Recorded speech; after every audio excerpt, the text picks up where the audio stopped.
Et un scandale de plus pour les LFI, épinglés pour avoir invité à l'Assemblée nationale une ONG rattachée au Hamas et présidée par l'un des financiers de l'organisation terroriste. L'affaire a été révélée le 3 décembre dernier par Le Point,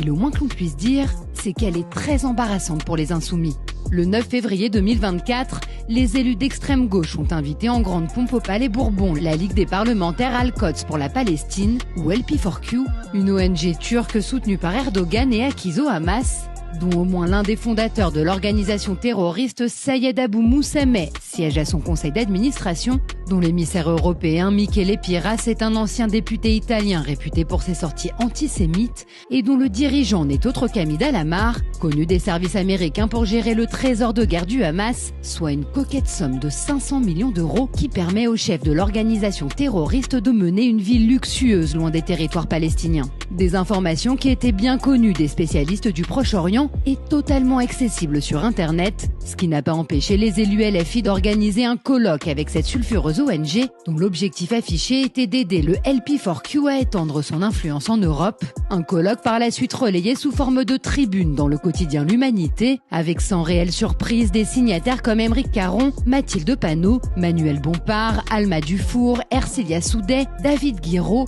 Louis Boyard, Sébastien Delogu ou encore Thomas Porte, décidément friand des financiers du Hamas après sa rencontre avec Abou Amir El-Ewa à la frontière de Gaza, 2 jours seulement avant les massacres du 7 octobre. Car il faut préciser que c'est justement Thomas Porte qui a permis ce colloque, avec l'aide du communiste Jean-Claude Lefort décédé en juin dernier. Interrogé par Le Point, Thomas Porte a tenté de se défendre en prétendant qu'aucune réunion de la Ligue des parlementaires pour Al-Quds et la Palestine ne s'était tenue à l'Assemblée nationale et encore moins sous son parrainage. Problème, LP4Q soutient le contraire, photo à l'appui. Une preuve de plus, s'il en fallait, des mensonges des LFI et de la dangereuse alliance du parti de Jean-Luc Mélenchon avec des islamistes et des organisations terroristes.